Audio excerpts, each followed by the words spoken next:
तुम्ही आज निवेदन दिले किंवा काय मागणी आहे तुमच्या निवेदनात? आज महाविकास आघाडी वाडा शहराच्या वतीनं वाडा नगरपंचायतने आकारलेल्या वाढीव घरपट्ट्या त्याबरोबर अनेक कर हे आमच्या सारख्या सामान्य जनतेवर या नगरपंचायतने लादलेले आहेत आणि त्याचा वाढीव बोजा कराचा बोजा आपल्या सर्व सर्वसामान्य जनतेच्या वर पडणार आहे। त्या दृष्टीने आज महाविकास आघाडीच्या सर्व घटक पक्षांच्या वतीने आज आम्ही हे निवेदन दिलेलं आहे। या निवेदनाच्या माध्यमातून आम्ही नगरपंचायतला इशारा देऊ इच्छितो की आपण जो आकारणी केलेली आहे ती जाचक स्वरूपाची आहे। इथल्या ग्रामीण भागाचा विचार करता सर्वसामान्य जनतेच्या उत्पन्नाचा विचार करता ही खूपच जास्त आहे। तरी या घरपट्ट्यांचा पुनर्विचार करावा। आपल्या भागातील वाडा शहरातील नगरपंचायत क्षेत्रातील सर्व जनतेला दिलासा द्यावा अशी विनंती आम्ही या ठिकाणी आमच्या निवेदनाद्वारे केलेली आहे।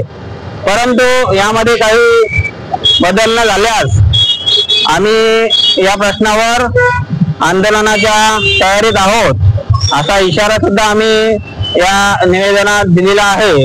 या ठिकाणी मी वाडा नगरपंचायत प्रशासनाला एकच सांगतो की आपल्या ज्या काही गोष्टी आहेत त्या तुम्ही काटेकोर पद्धतीने त्या नियोजन करावं। त्याच्यातला जास्तीत जास्त आमच्या ज्या भावना आहेत त्या शासना दरबारी पोहोचवाव्यात व लवकरात लवकर हा कर कमी करावा। आज महाविकास आघाडीतर्फे सर्व घटक पक्षांनी मिळून आम्ही आज नगरपंचायतनी जे कर वाढीचं जो आम्हाला नोटीस पाठवलेले आहेत त्या संदर्भात आम्ही आज सर्वानुमते आम्ही आज निवेदन दाखल केलेलं आहे आणि त्या निवेदनाची त्यांनी दखल घ्यावी हे आमच्या आत्मीयतेतून सांगतोय। आणि जर नाही गेली त्याच्यावरती आम्ही आंदोलन केल्याशिवाय पर्याय नाही। यांना इथून या गेटच्या बाहेर कोणाला जाऊन देणार नाही ही आमच्या बहुजन आघाडीची आणि महाविकास आघाडीची ही आम्ही ठरवलेली दिशा आहे आणि आम्हाला ते न्याय मिळाला पाहिजे। आणि गोरगरीब जनता इथं वाड्यामध्ये साधारण गोरगरीब जनता आहे तेव्हा पुनर्विचार केला पाहिजे आणि आम्ही निवेदन शांततेचा मार्ग दिलेला आहे। आम्हाला दुसरा मार्ग अवलंबून न द्यावा ही आमची त्यांना नम्र विनंती आहे।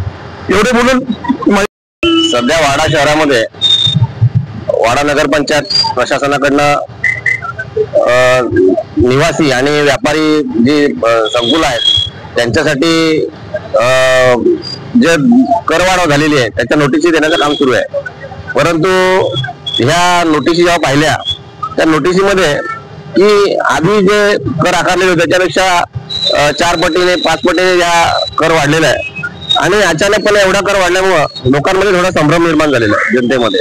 त्याच्यामुळं काही व्यापारी गाळे आहेत वाड्यातले जो व्यापारी वर्ग आहे आणि ज्यांच्या मोठ्या प्रॉपर्टी आहेत किंवा निवासी लोक आहेत निवासी त्यांची घरं आहेत तर त्यांच्या घरपट्ट्या आवाडावे झालेल्या आहेत। परंतु अचानकपणे एवढी वाढ कशी काय झाली आणि वाडा ही नव्याने स्थापन झाली नगरपंचायत आहे।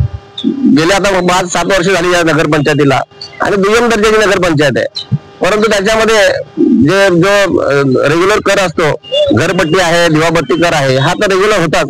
परंतु त्याच्यामध्ये काही कर वाढलेले आहेत जसं वृक्ष कर लावलेला आहे रोजगार हमी कर आहे त्याच्यानंतर शैक्षणिक कर आहे काही कर वाढलेले दिसतात त्याच्यामध्ये आणि त्यांची सुद्धा जी ही आहे अमाऊंट त्याची सुद्धा वाढलेली आहे।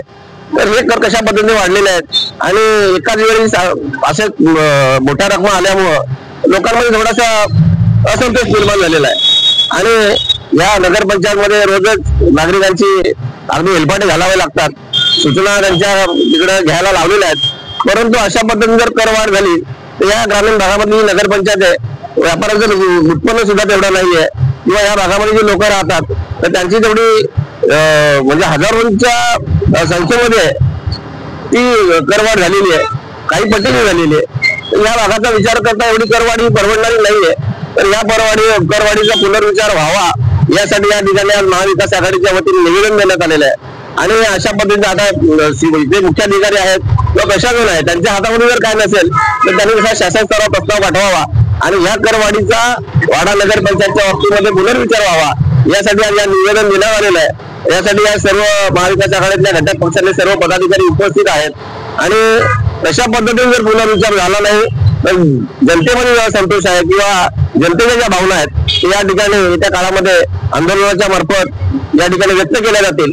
यासाठी आज या ठिकाणी निवेदन दिलेलं आहे आणि सर्व पक्षाचे घटक पक्षाचे पदाधिकारी महाविकास आघाडीचे हे आणि या वाडा शहरातील नागरिक व्यापारी यांचा सुद्धा या भूमिकेला पाठिंबा आहे.